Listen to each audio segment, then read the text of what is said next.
Bonjour à tous, donc le but de l'exercice d'aujourd'hui va être d'essayer de mimer le comportement d'un diaporama en utilisant uniquement du HTML et du CSS. Donc nous n'allons pas pouvoir créer de diaporama à proprement parler en HTML et en CSS, car pour cela il faudrait que l'on utilise un autre langage dynamique comme le JavaScript, mais nous allons essayer de créer quelque chose qui va ressembler à un diaporama et qui va s'approcher du comportement d'un diaporama.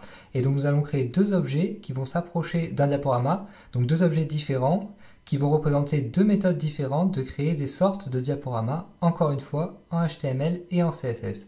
Donc le résultat du premier diaporama est celui-ci, donc ce que vous voyez à l'écran en ce moment, donc des photos qui s'enchaînent comme cela en fondu, et le résultat de notre deuxième méthode va être celui-ci, donc des photos qui vont défiler dans ce sens-là, donc les unes après les autres. Alors pour faire cela, nous allons utiliser la propriété CSS animation. Donc commençons déjà par nous rendre dans notre éditeur de texte. Donc pour ma part, j'ai déjà créé deux pages, donc une page qui s'appelle diaporama.html et une page qui s'appelle diaporama.css. Et donc dans ma page diaporama.html, j'ai créé la structure minimale d'une page HTML valide évidemment, et j'ai également lié ma page HTML à ma page CSS, et j'ai écrit un titre H1 tout simplement.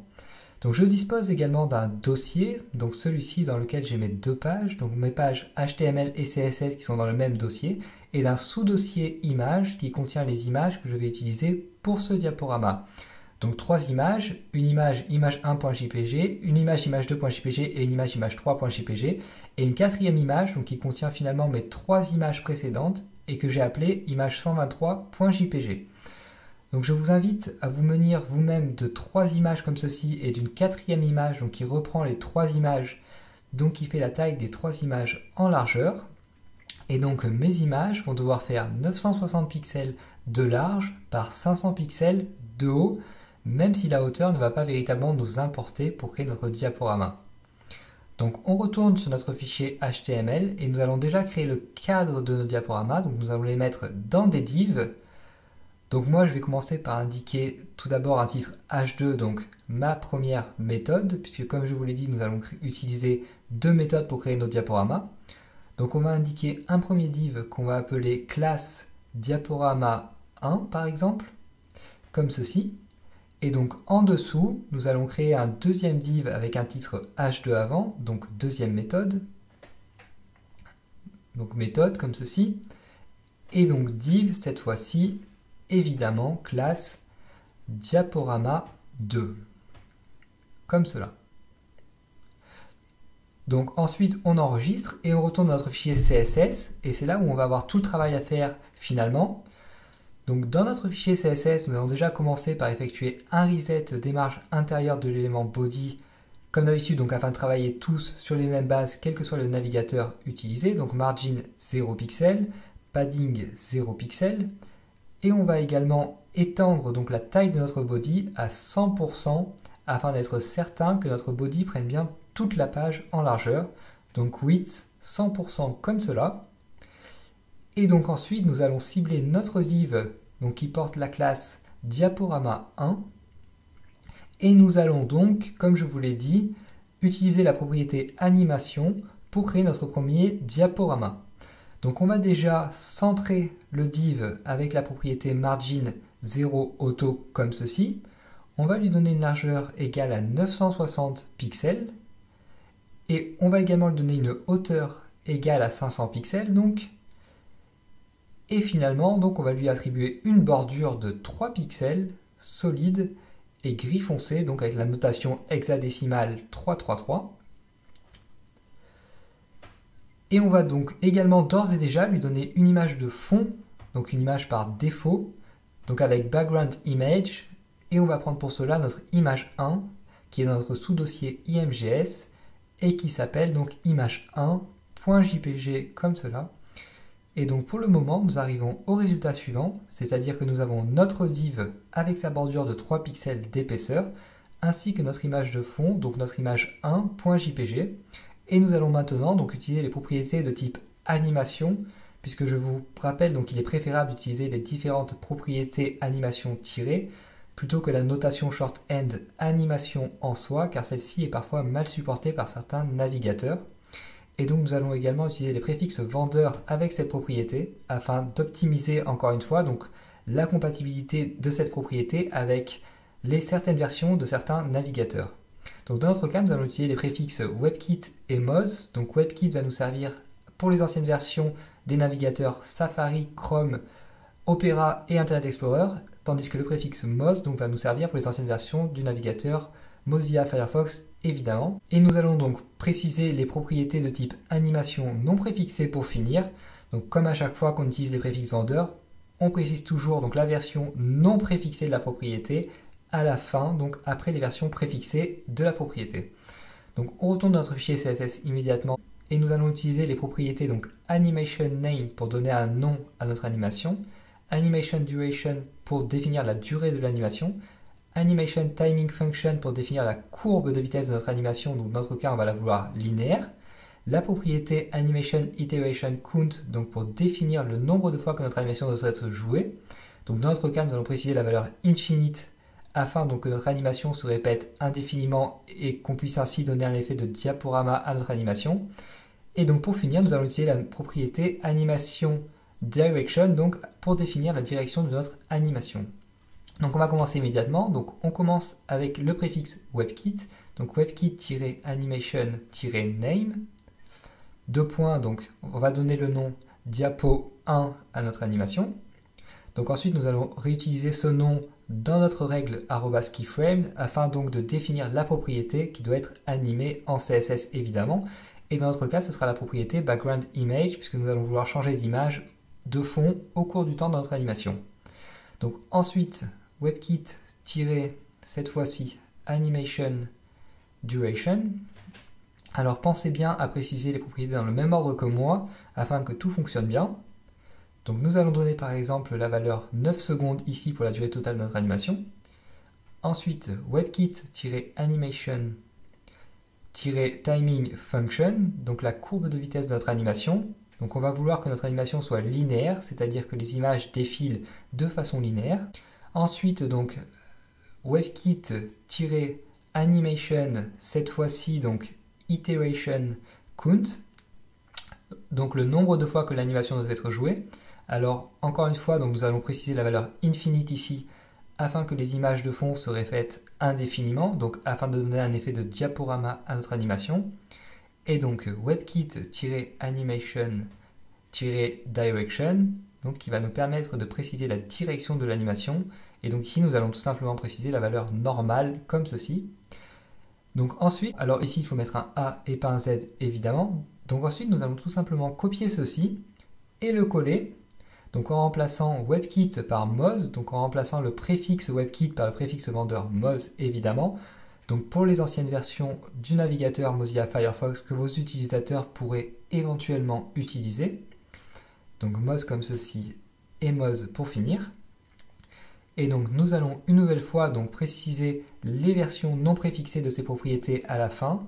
Donc cette fois-ci animation name, animation duration, animation timing function, animation iteration count et animation direction pour finir. Donc ici, je m'aperçois que j'ai oublié un T, donc on va le remettre immédiatement. Et donc cette fois-ci, mes 5 propriétés sont bien écrites, je pense. Donc animation name, animation duration, animation timing function, OK, animation iteration count, OK, et animation direction. Donc tout est bien écrit. Et nous allons donc maintenant utiliser notre règle @keyframe, donc qui va également avoir besoin de préfixes vendeurs pour être bien supporté. Et donc nous allons animer la fonction background image. Donc nous allons faire changer l'image de fond au cours du temps. Donc pour cela, on commence par @webkit-keyframes. Donc ici, nous devons donner le nom de notre animation. Donc notre animation s'appelle diapo 1. Donc c'est l'animation sur laquelle nous allons appliquer notre keyframe. Et donc à 0% de l'animation, on va vouloir que l'image de fond, donc le background image de notre div, soit donc l'image 1, donc notre image 1.jpg, donc qui est stockée dans le dossier imgs, je vous le rappelle, donc imgs/image1.jpg comme ceci. Ensuite, donc à 33% de la durée totale de l'animation, on va vouloir cette fois-ci donc que notre image de fond soit cette fois-ci donc l'image 2, donc URL imgs/image2.jpg, comme ceci. Et donc à 66% de la durée totale de l'animation, on va vouloir donc cette fois-ci que notre image de fond, donc background image, soit l'image 3, donc URL imgs/image3.jpg, donc comme ceci, tout simplement. Et donc cela va faire en sorte qu'en fait entre 0 et 33% de l'animation, donc l'image de fond va progressivement passer de l'image 1 à l'image 2 avec un effet de fondu. Entre 33% et 66% de l'animation, l'image de fond va donc progressivement passer de l'image 2 à l'image 3 avec encore une fois un effet de fondu. Et entre 66% et 100% de l'animation, donc l'image de fond va passer cette fois-ci de l'image 3 à l'image 1. Et donc ceci va se répéter indéfiniment grâce à la valeur infinite que nous avons précisée dans la propriété Animation Iteration Count. Et donc nous allons tout simplement copier ceci et le coller avec cette fois-ci, donc évidemment, le préfixe vendeur Moz, donc pour les anciennes versions de Mozilla Firefox, et pour finir, donc le keyframe non préfixé comme ceci. Hop, et donc si on enregistre et qu'on affiche à nouveau, vous allez voir donc cette fois-ci que nos images défilent avec un effet de fondu, et donc défilent indéfiniment, et donc nous avons réussi à créer un objet dont le fonctionnement se rapproche de celui d'un diaporama, et vous voyez donc que ça ressemble très fortement à un diaporama, alors certes sans le changement d'image dynamique et sans les boutons, mais notre image défile bien avec un effet de fondu. Donc voilà pour la première méthode de création d'un diaporama en CSS et en HTML, et donc maintenant je vais vous montrer une deuxième méthode, et cette fois-ci nous allons créer un diaporama avec des images qui vont défiler. Alors pour cela, on va cette fois-ci se placer dans notre div qu'on a appelé diaporama2 évidemment. Donc notre div qui porte la classe diaporama2 qu'on va cibler avec .diaporama2, donc comme ceci. Donc nous allons à nouveau donc centrer ce div, lui donner une largeur de 960 pixels, une hauteur de 500 pixels, une bordure et une image de fond. Donc je vais tout simplement me contenter de copier ceci et de le coller. Donc à part que cette fois-ci, je ne vais pas utiliser l'image 1 en image de fond, mais plutôt l'image 123.jpg. Alors cette image, rappelez-vous, contient donc mes trois images, image 1, image 2 et image 3, et fait donc 3 fois 960 pixels de large. Et l'idée ici donc, va être de n'afficher à chaque fois qu'un bout de 960 pixels de large de l'image, et donc de faire défiler cette image indéfiniment vers la droite afin d'afficher progressivement les autres images qu'elle contient. Donc c'est-à-dire qu'au début, nous allons afficher que le bout de l'image 123 qui correspond à l'image 1. Et ensuite, donc, on va la faire défiler progressivement vers la droite dans le temps. Et donc au bout d'un moment, l'image 2 va s'afficher, puis l'image 3, puis on va revenir sur l'image 1, etc., etc. Puisque, encore une fois, donc cette image, donc notre image 123, contient nos trois images, image 1, image 2 et image 3. Donc on va déjà commencer par créer à nouveau une animation. Donc on va appeler cette fois-ci diapo 2. Donc je vais tout simplement me contenter de récupérer les valeurs que j'avais utilisées donc ici, comme ceci. Donc on copie et on va les coller puisqu'on va utiliser les mêmes valeurs donc pour les propriétés Animation Timing Function, Animation Iteration Count et Animation Direction. Donc évidemment, puisque nous allons à nouveau vouloir que l'animation donc se répète indéfiniment d'une façon linéaire et dans une direction donc normale, donc je vais juste changer ici diapo 1 par diapo 2 et 9 secondes par 12 secondes cette fois-ci. Donc on copie ceci et on le colle avec donc cette fois-ci une première fois le préfixe vendeur Moz. Et ensuite donc pour finir, à nouveau évidemment la version non préfixée de ces propriétés de type animation. Donc Moz ici et on finit avec, encore une fois donc avec la version non préfixée de ces propriétés. Donc on supprime le WebKit ici, tout simplement, comme ceci et comme ceci. Et donc cette fois-ci, dans notre keyframe, nous allons jouer sur la propriété Background Position, puisqu'on va donc vouloir changer la position de notre image de fond au cours du temps, et donc à chaque fois afficher un bout différent de notre image de fond dans le temps. Donc pour cela, on commence déjà donc par notre @webkit-keyframes comme ceci, donc avec le nom de l'animation qui est cette fois-ci diapo 2. Et donc l'idée ici va être à 0% de l'animation d'afficher le début de notre image, image 123, donc c'est-à-dire les 960 premiers pixels de large de notre image, image 123, qui correspondent finalement à notre image 1. Donc en background position, on va mettre 0 pixel, 0 pixel. Ensuite, à 31% du temps total de l'animation, on va cette fois-ci vouloir, donc cette fois-ci que notre image ait bougé de 960 pixels vers la droite. Et donc on va vouloir afficher finalement la partie de l'image qui correspond à l'image 2.jpg. Donc cette fois-ci, on va mettre background position 2 points moins 960 pixels, donc pour décaler l'image de 960 pixels vers la gauche et donc afficher à partir de 960 pixels vers la droite de notre grande image. Et donc 0 pixels à nouveau puisqu'on ne la décale pas par rapport à la hauteur.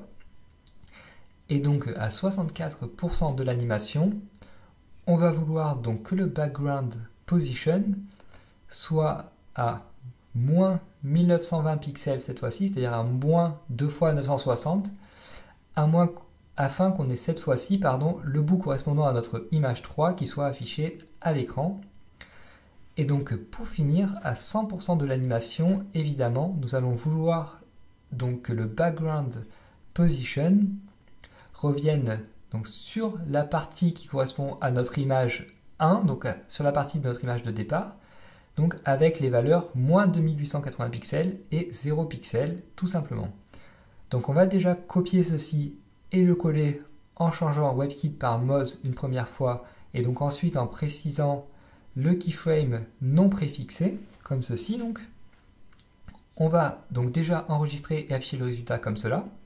Alors on met à jour notre page, on descend, et donc vous voyez bien maintenant que notre image, donc notre image 123, bouge constamment et d'une façon linéaire.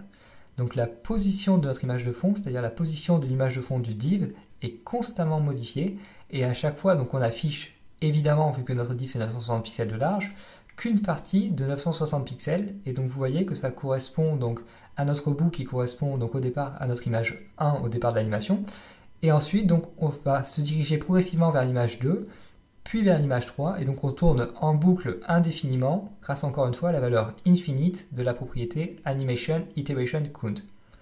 Alors on va encore pouvoir ajouter un effet intéressant sur ce div, donc on va par exemple pouvoir figer notre animation lorsqu'elle arrive donc sur un bout d'image qui correspond à notre image 1, image 2 ou image 3. Et pour faire cela, donc on va tout simplement préciser une même position pour notre image de fond à différents moments de notre animation.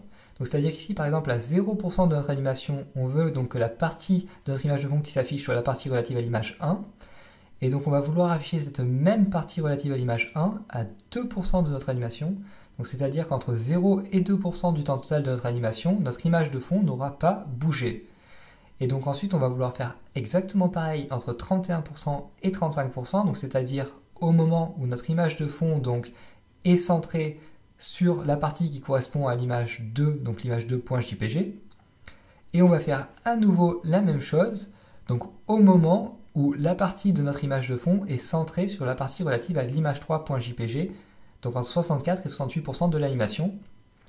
Et donc ici, on va mettre donc 98% afin d'homogénéiser le tout, et afin donc qu'entre 98% et 2%, notre image de fond ne bouge pas.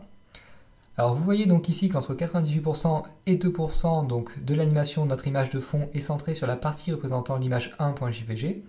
Entre 31 et 35%, cette fois-ci, notre image de fond est centrée sur la partie représentant l'image 2.jpg, et entre 64 et 68%, donc notre image de fond est centrée sur la partie représentant l'image 3.jpg, et donc on va copier ceci et le coller tout simplement. Alors on enregistre et on affiche à nouveau afin de voir le résultat, et donc vous allez voir maintenant qu'on va avoir un stop à chaque fois, donc ici stop, pendant 4% d'animation, donc stop à nouveau à moins 1920 pixels, et stop encore à moins 2880 pixels, et donc on va répéter ceci indéfiniment, donc stop ici à moins 930 pixels, stop ici à moins 1920 pixels, etc., etc. Et donc cela apporte un effet intéressant, je trouve, pour recréer donc l'effet d'un diaporama véritablement, de stopper pendant un certain temps, donc entre chaque image. Et donc voilà ce qu'on a pu faire en HTML et en CSS tout simplement, donc sans utiliser, je vous le rappelle, une seule ligne de JavaScript. Donc nous avons pu recréer l'effet d'un diaporama de deux façons différentes. Donc tout d'abord avec des images qui s'enchaînent en fondu, et ensuite donc avec une grande image qu'on a fait défiler constamment donc, et à chaque fois on a affiché qu'un seul bout de cette grande image qu'on a fait donc défiler dans le temps.